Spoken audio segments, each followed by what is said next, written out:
Good morning, everyone. We are convening the Committee on Consumer Protection and Commerce. It is Tuesday, February 10th, 2026, 2 p.m. in conference room 329. Hope everyone stayed nice and dry this weekend. First up, we've got HB 1849 relating to licensing. And first up, for the testifiers, we have DCCA, Professional and Vocational Licensing Division with comments.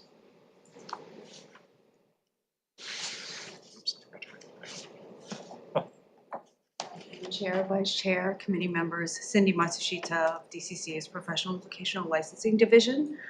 The department stands on its written testimony as provided, subject to your questions. Thank you. Sorry, I forgot to read this thing. 2-minute time limit per testifier. If you're on Zoom, please keep yourself muted, video off when you're waiting to testify. You can use the chat function to talk with technical staff for technical issues. If you're disconnected, you can attempt to rejoin. We'll try to work you back in. House is not responsible for bad internet connections on the testifier's end. If a network failure happens, which who knows today, it might be necessary to reschedule the hearing or reschedule the meeting for decision making. If we do that, appropriate notice will be posted. Please avoid using any trademarked or copyrighted images and no profanity or uncivil behavior, or we will kick you out. Okay, next up we have DCCA's Hawaii Real Estate Commission with comments. Okay, and if you're way back there, they're not going to be able to pick you up on the mic. You can kind of tell if you can hear yourself in the speaker, then it can hear you. But if you can't hear yourself on the speaker, then you got to come up.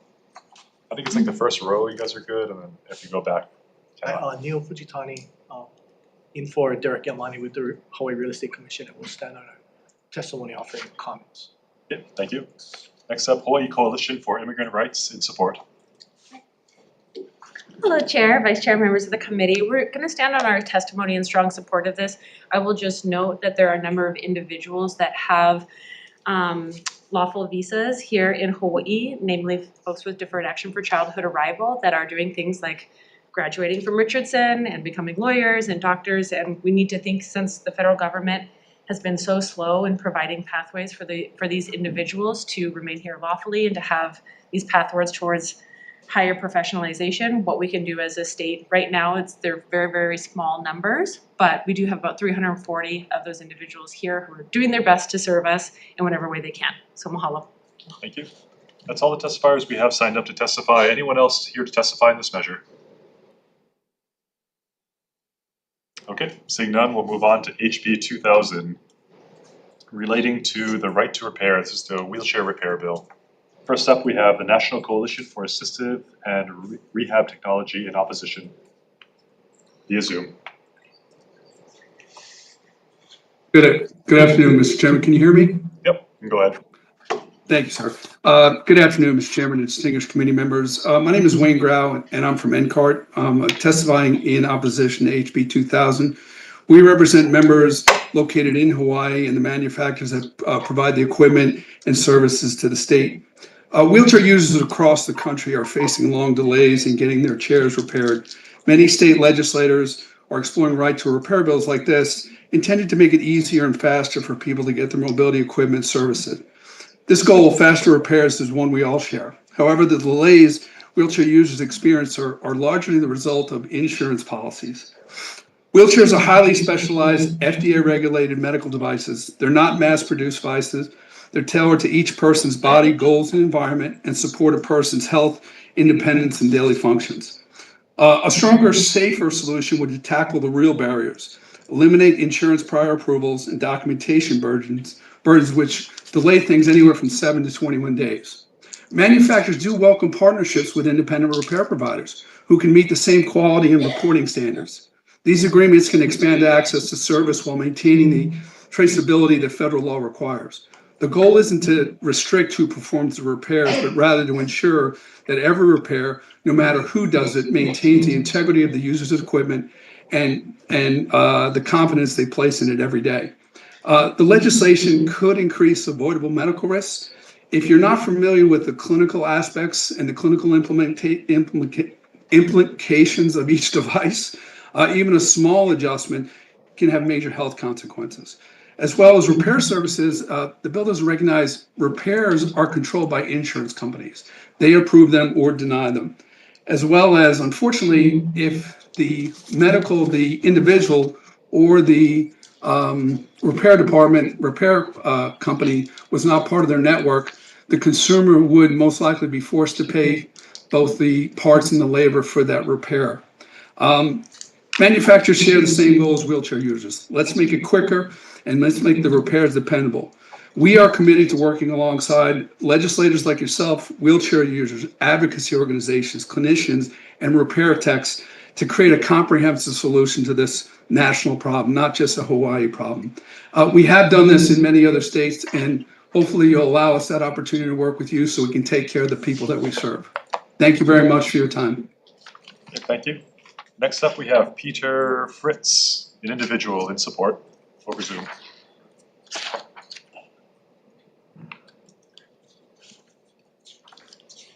I don't know if my video's on. There it is. My name is Peter Fritz. I'm an attorney. I'm an advocate for people that are disabled, and I'm the person that was behind this draft of the bill. Before drafting the bill, I looked at Colorado, which passed a similar bill in 2023, New York and Washington. There are 3 other states that I could have looked at, and I drafted a bill to cover that.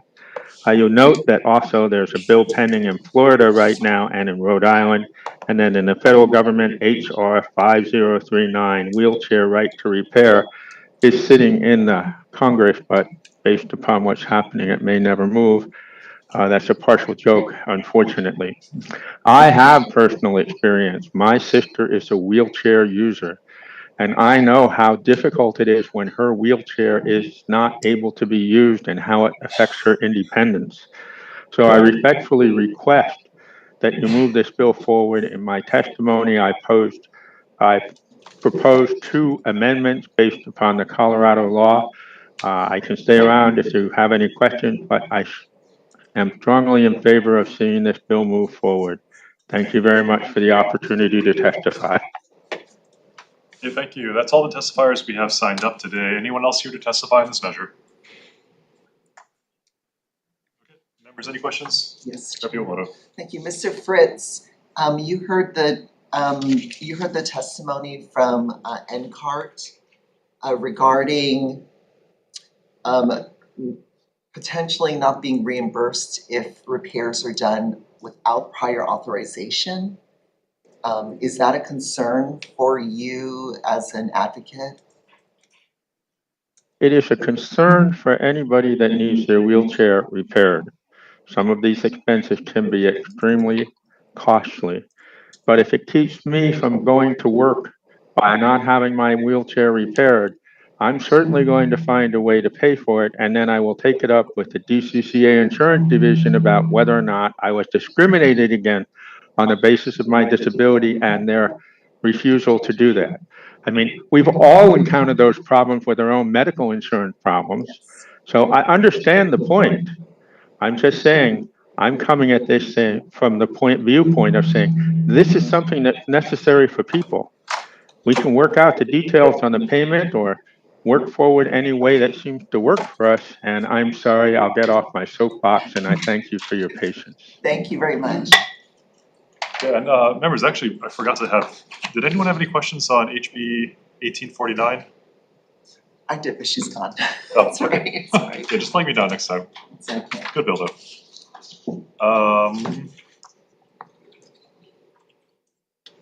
Actually, I did have a question on HB 1849 from DCCA. Is DCCA still here? From the National Vocational Licensing Division? Can we call you back up? Nope, sorry.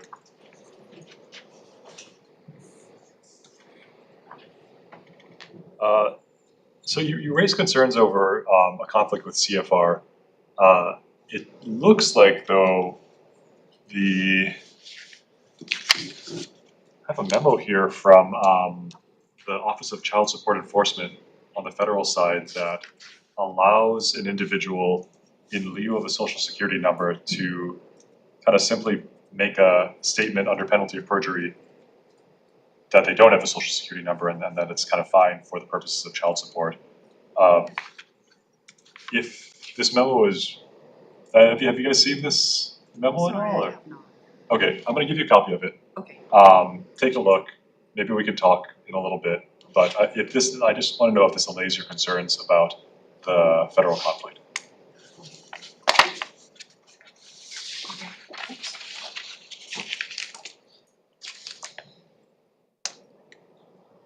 All right, any other questions about HB 2000?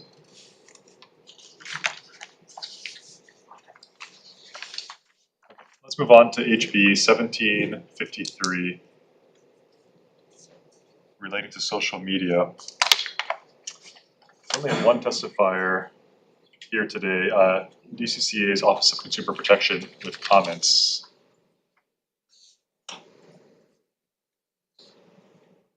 Good morning, Chair, Vice Chair, members of the committee. I'm Raji Tolentino with Office of Consumer Protection.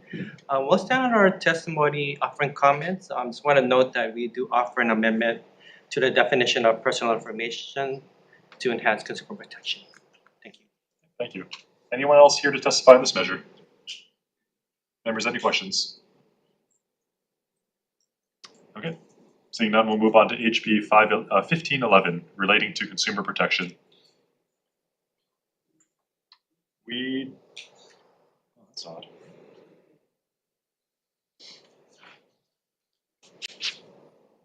First up, DCCA's Insurance Division in support. Good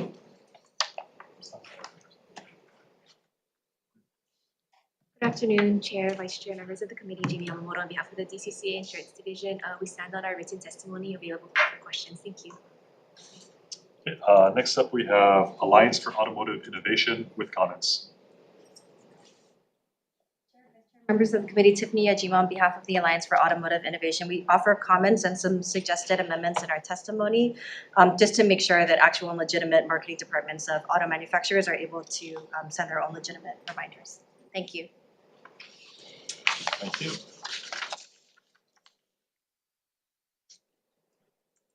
Anyone else here to testify in this matter? Aloha, my name is Melissa Pavlicek. I'm here on behalf of the Hawaii Automobile Dealers Association. We represent 71 new car dealers in the state. We did submit written comments. Apologies if it hasn't been received. I'd be glad to follow up with your office. We just wanted to also clarify that legitimate communications from dealers pertaining to consumers' vehicles would be allowed. Thank you. Thank you. Anyone else here to testify on this measure? Members, any questions? Yeah, I have a question for maybe Melissa. Sorry, how would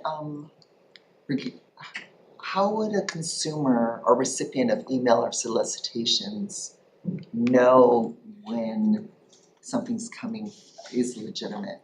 That it's coming from the company they bought it from, and how do they know if that company didn't contract with a third-party provider? I guess we would want it to be clear that if it's our customer and we're communicating with them about product services or other warranty, recall, anything, that it would be allowed. I think it would have to be once the consumer received it. If they had a question, maybe they would have to check or something. I'm not sure how to ensure that any communication is clearly marked, but we just want to make sure that the definition doesn't get so overly broad that we can't communicate the things that they actually need to know. Thank you. Any other questions? Okay. Let's move on to HB 276 HD1, relating to condominiums. First up, DCCA's Hawaii Real Estate Commission with comments. Chair, Vice Chair, members, Keating Lionhands here on behalf of Derek Iman in the Hawaii Real Estate Commission. We'll stand on our written comments and available for any questions. Thank you. Thank you. Anyone else here to testify on this measure? Members, any questions? We've got an exciting agenda today. Okay, moving on. HB 1513, relating to condominiums. First up, we have Hawaii Green Infrastructure Authority in support.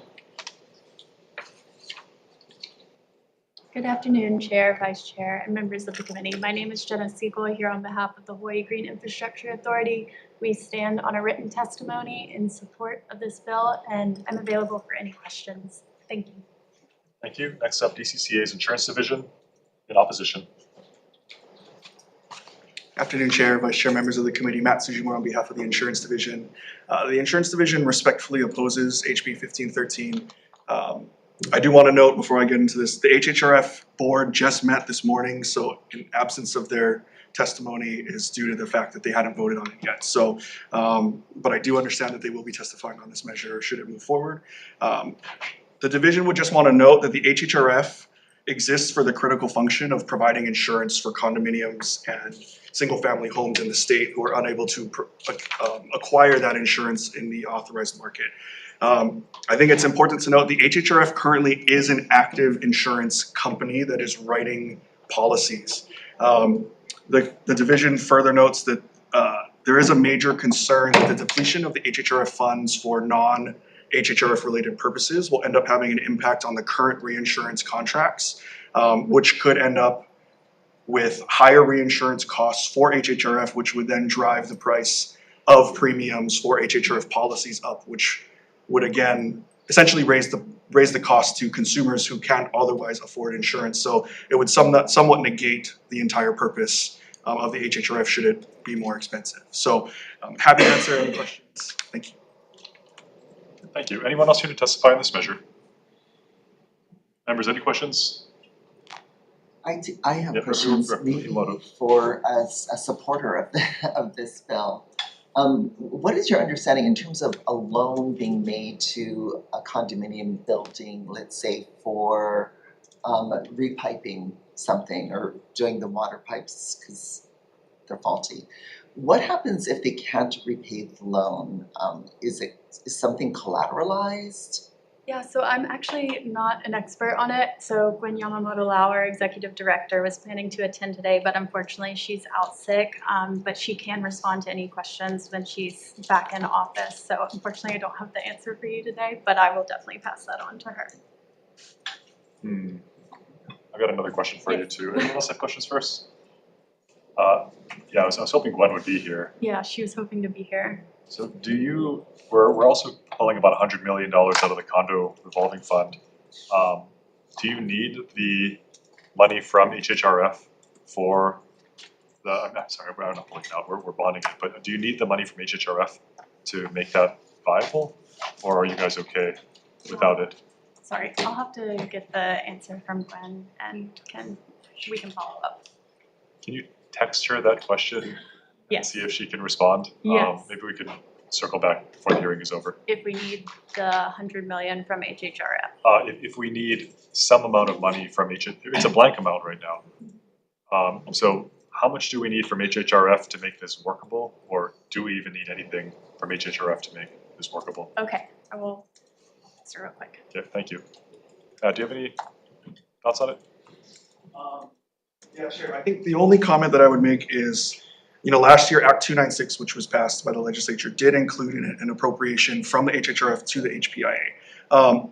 As I understand, I don't know if the rulemaking process to start up the condo loan program has been passed yet or adopted. So the appropriation that was already included in last year's bill, to the best of my knowledge, has not happened yet because the program is not even up and running. A little bit different. HPIA, there was, I think, 20 million or something like that moved over to HPIA, but this is separate. No, so there were two. So there was one to HPIA, one to HGIA. And so right now, neither loans to either entities have happened. One, because HPIA, I believe, is still in the process of squaring away their product that they're supposed to offer. So they haven't had to dispense it. Yeah, so to that point, I think the division would simply note it may be premature to adopt a certain number since the loan that was already accounted for last year hasn't been necessary to happen yet. And the point of this bill moving was that HGIA should be up and running, I think March, they said. So to keep a vehicle moving, that if they needed more, once they were up and running, then there would be something moving. Do you have any opinion on the blank amounts though, or whether the $100 million bond would need cash from HHFTC, but HHRF? Yeah, so for fear of sounding like I'm trying to skirt the question, I don't want to skirt the question. So the direct answer to your question is I'm not sure.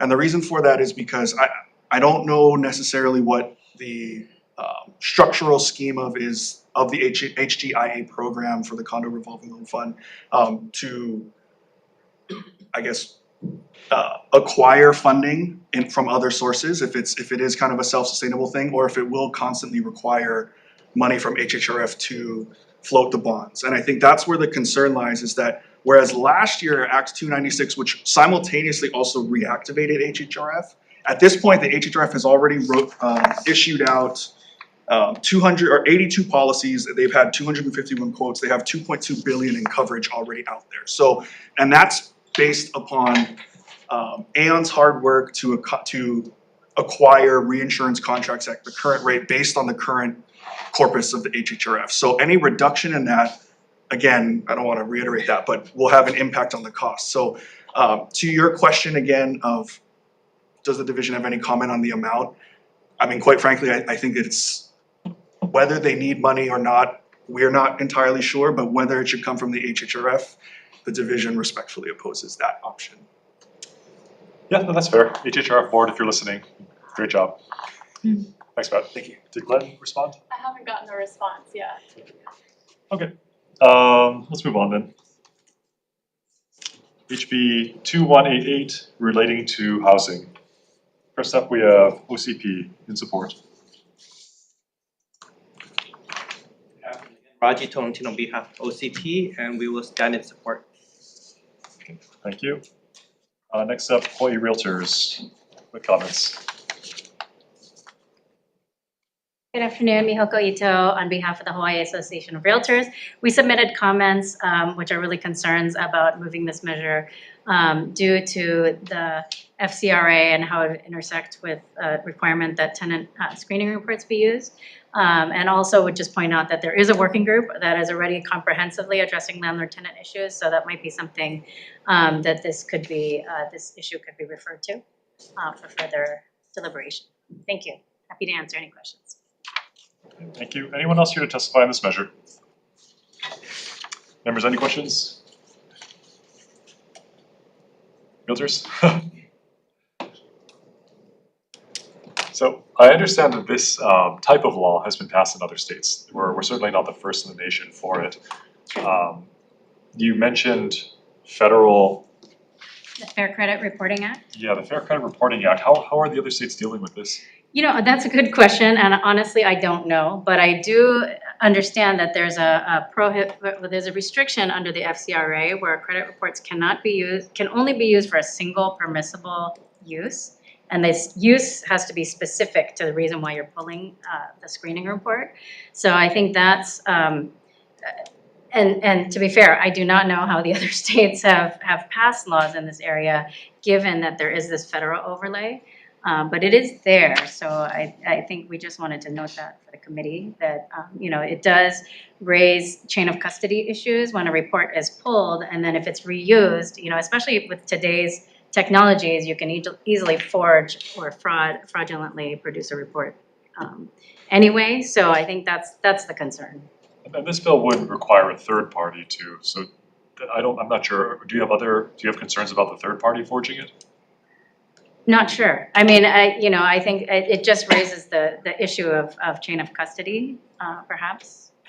Okay. OCP, where are they? In your testimony for the next committee, because I think we're going to try to pass this through, do you think you can do some research on how other states have handled this Fair Credit Reporting Act? Sure. And whether we need to add anything to the bill to make sure that we don't come into conflict with federal law? We'll try to do a little research on our end, but I wouldn't mind that in your next testimony. Okay, we'll do. I'm sorry, one more question for you. If a landlord, so there's no teeth in this bill right now. I think my intention is to add a little bit of teeth into this bill.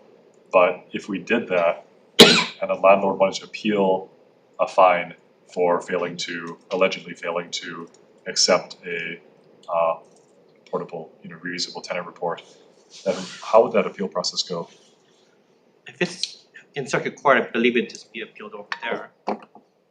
So they'd have to take it Or to district court? court. Sorry, district court. They'd have to file it in district court. Okay.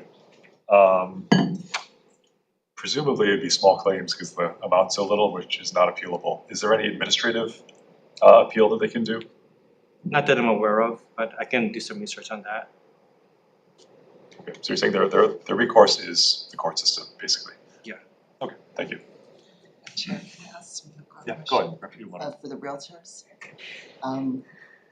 So it's my understanding that a lot of times, the applicant fills out an application to rent the apartment or the dwelling and, assuming that it's all accurate, that their income is what they state it is and their debts are what they state they are, they use the credit report to verify what the application stated normally. Mhm. And so normally the application would be approved on the contingent that the credit report does validate how they assert their financial standing to be.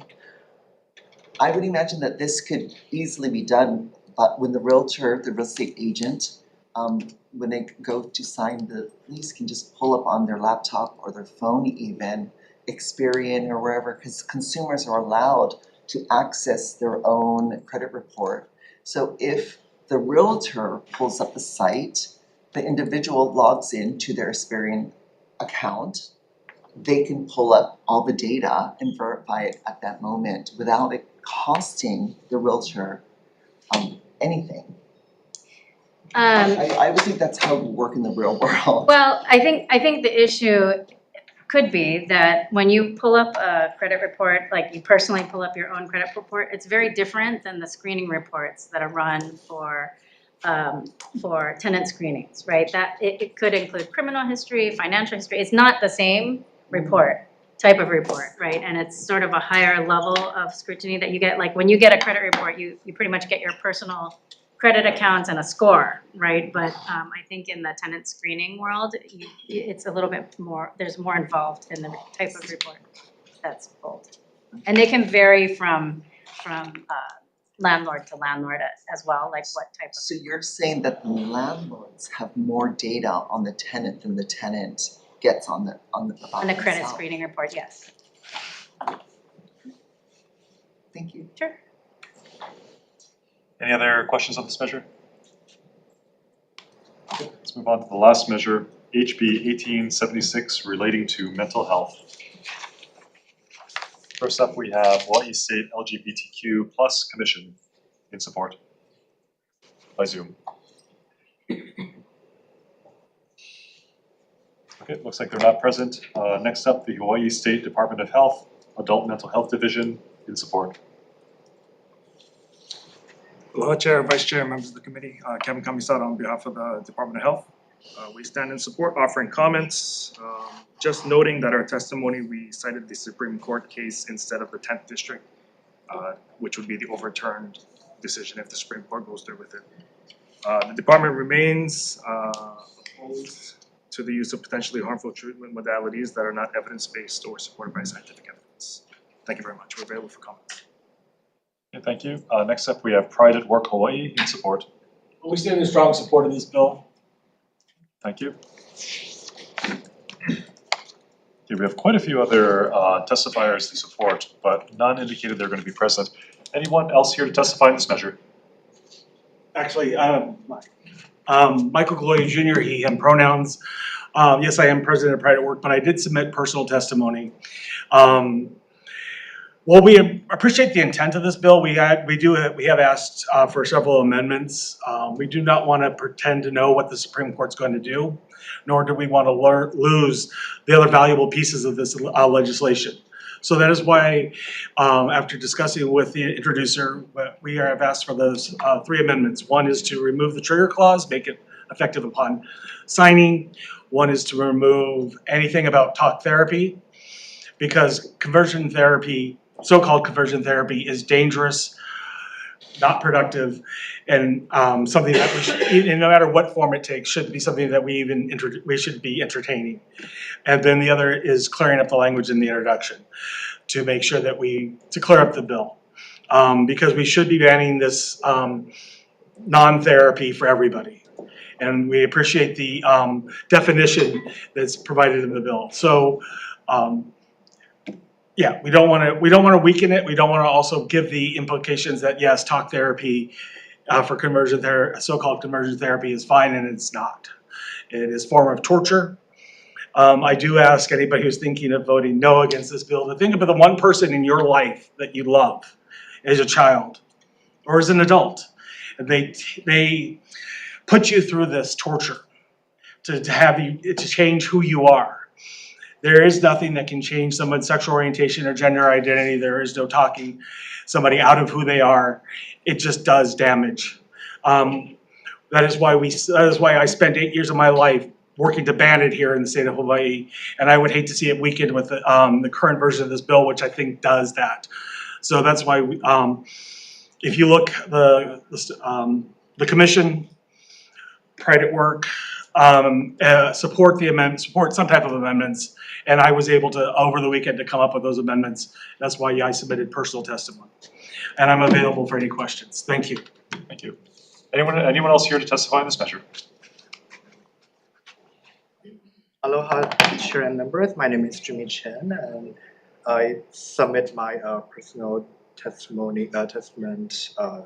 yesterday, and I strongly support this bill. Before I move into Hawaii, I work with survivors of conversion therapy in China, and I saw firsthand how clinic and therapists profit from fear and stigma advertising treatment that offer no scientific basis while subjecting people to forced hospitalization, electric shock therapy, and coercion.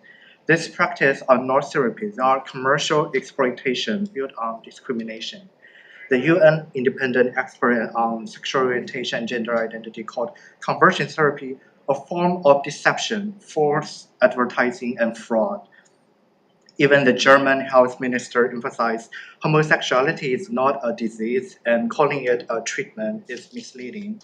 Survivors often experience depression, anxiety, trauma, loss of trust in medical professions, and increased risks of self-harm and even suicide. Instead of providing care, this practice isolated people from their families and communities and teach them that their identity is something to be fixed. This bill matters because it stops this practice from operating as a purchasable service in Hawaii. It protects consumers from being exploited simply for who they are. And for these reasons, I respectfully urge the committee to pass this bill. Thank you. Yeah, thank you.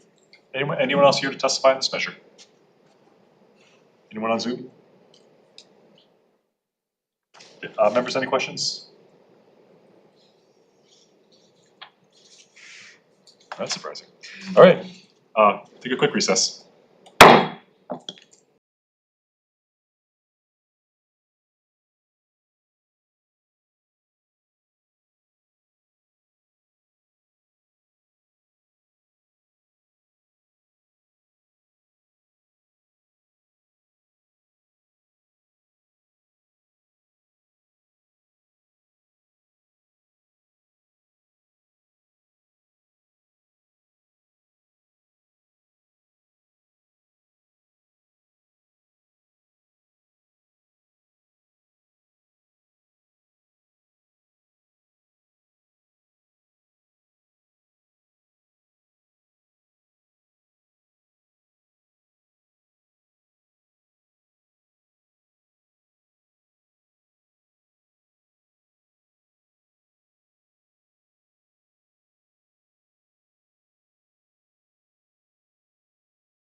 Reconvening.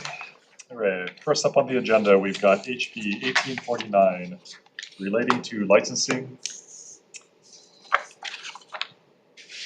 I'm sorry, quick recess again. Did you?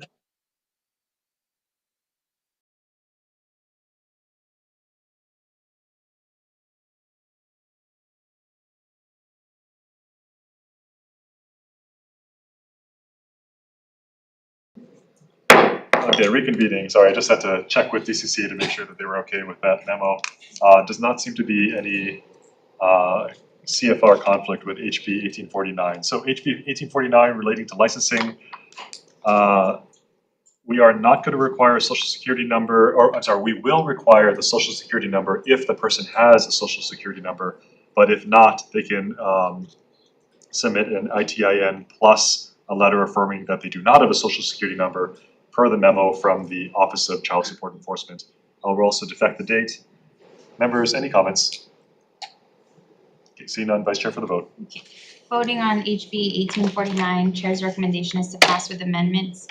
Chair and Vice Chair vote aye. Representative Chun? Aye.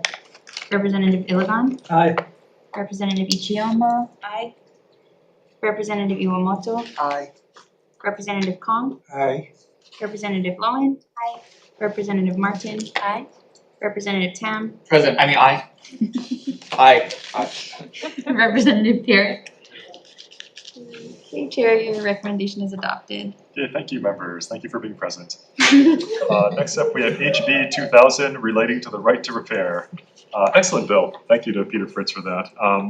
My Chair's recommendation is to adopt the amendments proposed by Peter Fritz and to defect the date. Members, any comments? Seeing none, Vice Chair for the vote. Voting on HB 2000, Chair's recommendation is to pass with amendments. Are there any reservations? Any noes? Chair, your recommendation is adopted. Thank you, members. Moving on to HB 1753 relating to social media. I'm going to change this bill a little bit. Chair's recommendation is to adopt the amendments proposed by DCCA. We'll be adding technical feasibility language to the definition of delete and adding a definition of user for the term user, both as proposed by the TechNet testimony. In section 2, subsection B on page 3, replace the word erase with delete and clarify that the covered platform timeline for archiving and deletion is per the timelines set forth in section 3. We are going to require that the social media company keep the data if subject to a pending investigation for the length of the investigation. We're going to change it a little bit. I think the issues and concerns here were social media companies keeping this information indefinitely because sometimes that data is very useful for domestic violence. In other cases, we'd like to require the covered media platform to archive the data, not to make it public, but to archive the data for 45 days after the deletion request is made for potential investigations, but that they must delete the data after 90 days if there is no pending investigation, and to change the definition of delete accordingly. We'll also be defecting the date. Members, any comments? Okay, Vice Chair for the vote. Voting on HB 1753, Chair's recommendation is to pass with amendments. Any reservations? Any noes? Chair, your recommendation is adopted. Okay, thank you. Moving on to HB 1511 relating to consumer protection. Chair's recommendation is to add broadening language to all unsolicited mail or electronic mail with certain exceptions for government and otherwise. Adopt the amendments from Sanhai. I think our guys missed a section 2 as well. It goes right from section 1 to section 3, so we'll be putting on to section 2. Defecting the date. Members, any comments? Okay, Vice Chair for the vote. Okay, voting on HB 1511, Chair's recommendation is to pass with amendments. Any reservations? Any noes? Recommendation adopted. Okay, moving on to HB 276 HD1 relating to condominiums. Chair's recommendation is to pass this as is. Any comments? Okay, Vice Chair for the vote. Voting on HB 276, HD1. There. Chair's recommendation is to pass as is. Any reservations? Any noes? Chair, your recommendation is adopted. Thank you. Let's move on to HB 1513 relating to condominiums. We Now, I think we need comments from HGIA. So I don't want this bill to die. It is a double. We have a little bit of time. I'm going to defer decision-making on this to a later date, just so we can get the comments back from HGIA and hopefully fill in that blank amount for the next committee. So defer for now. We'll be re-noticing this on a later agenda. Moving on to HB 2188 relating to housing. Chair's recommendation is to add language that third parties providing these comprehensive reusable tenant screening reports must be FCRA compliant. I want to clarify that the landlord can request or charge for information that the landlord reasonably requires that is not contained in the comprehensive reusable tenant screening report, other than information trying to update information in said report. Also, I'm going to add some teeth to this. I want tenants to be able to enforce it with a $250 penalty against a landlord that refuses to accept a reusable tenant screening report, plus their attorney's fees and costs if they prevail in the matter. I also want to allow OCP to go after the landlord, and if there are 3 or more violations reported against that landlord within a 10-year period, then the fine will escalate to $500 per violation if enforced by OCP. And let's affect the date too. Members, any comments? Okay, Vice Chair for the vote. Voting on HB 2188, Chair's recommendation is to pass with amendments. Any reservations? Any noes? Recommendation adopted. Okay, thank you. Moving on to the last item on the agenda, HB 1876 relating to mental health. This is the conversion therapy bill. So we considered whether to eliminate the trigger for SCOTUS, but the entire purpose of this bill was based around that decision. So although I am personally not a fan of conversion therapy at all, I think that taking out that trigger language would kind of defeat the purpose of the bill. So I'm not going to do that.